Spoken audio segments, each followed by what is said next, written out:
What's up, Auburn? Pastor Crespo here with Pastor Dustin Hall of the Try Jesus Auburn podcast. I want to say project. I don't know why. It's Because that too. yeah, what we're doing is bigger than just a podcast. But anyways, what's up, Auburn? Yeah, I know what I'm doing. I'm a professional. I do this all the time. Uh, how are you doing, Pastor Dustin? I'm good, hanging in there. How you doing? Oh, praise the Lord. Jesus knows everything about me and loves me anyway, so I'm not going to Yeah, there you complain. go. Hey, That's true. guess what? The question that you're going to be talking about today, that you're going to be answering, has to do with Jesus. So I'm actually going to get out of Pastor Dustin's way on this one. I'm going to let him answer this question. I'm just going to throw it to you, Pastor Dustin. How can I know that Jesus was real? Good one. I love this question. And there's a bunch of ways that we could answer this. And I would have people check out episode 1 of our podcast, the very first one we did. It's entitled Jesus and Harriet Tubman, Did They Really Exist? But to me, one of the most powerful evidences that Jesus exists, and there are many, transformed lives, changed lives, the very fact of the power of the church and what the church has done in the world, but it's this one. If I asked people, what do Judas of Galilee, Theudius, Simon of Perea, Athrogenus, Simon Bar Kokhba, Judas Maccabeus all have in common? They were just some of the few Messiah figures in the first and second century. That's right. There were many people, many men who would rise up and try to lead military revolts against the Greeks or the Romans or the people that were sort of oppressing the Jews at the time. They would rise up. People would be convinced that they were the Messiah. They would rally around them, and they would sometimes have resounding victories, but then eventually they would be killed off. And there's a reason why most of you have never heard any of those names or most of those names, because they were, in fact, false messiahs. And so what we need to realize is that Jesus lived during that same time, and we know his name.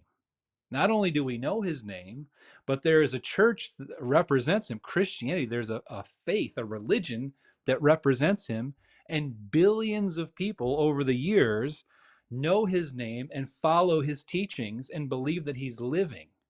And so this is a big piece of evidence in my mind. If Jesus, just like every other Messiah figure, had risen up, gained a following, and been killed and not risen from the grave, we would not know who he was, because he would just be like every other military style Messiah who lived, gained a following, was killed, and everybody forgot about him. We didn't forget about Jesus.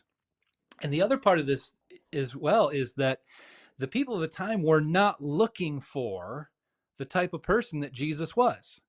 They weren't looking for one who preached forgiveness. They weren't looking for someone who said, "Blessed are the poor in spirit." They weren't looking for someone who said, "Blessed are the meek." They were looking for a strong, powerful leader who could be a military general to gain victory over the Romans.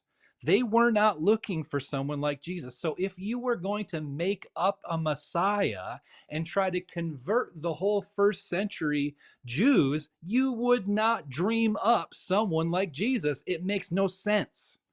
Not only would you not dream him up, but had people not seen him alive and risen from the grave, then people would have dropped him as fast as they heard about him, because he would have been meaningless, a blip on the screen. He wasn't what people were looking for. He was just like every other Messiah figure in that he lived and he died.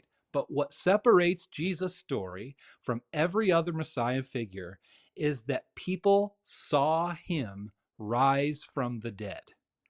And so much so that the people that say that they saw him rise from the dead gave their own lives to testify to that fact. Not one of those apostles do we have any evidence that they said, "You're going to boil me in tar?" Nah, I was just kidding. That didn't really happen. Jesus didn't really rise. Not one of them. Drawn and quartered, horses, but by horses. none of them recanted what they believed because they had seen Jesus die and Jesus rise again. So that to me is one of the most powerful evidences that Jesus is alive and that Christianity is true, because we know who he is and a worldwide movement started after his life. If you're listening or watching this podcast, I hope that what Pastor Dustin shared really, you shared a lot there. Obviously, we have an episode that's the first episode of this whole podcast, right? We talked at Yep. length about this. Mm-hmm. But a lot of good stuff. I think I just laughed a little bit because you were saying, the disciples believed it and they were facing death. They could have said, well, no, I was just kidding. It was a metaphorical, thing. It's not, Yeah. So and friends, I just want you to know this is the difference between Pastor Dustin and myself. The man is smart. He's intelligent. He's articulate.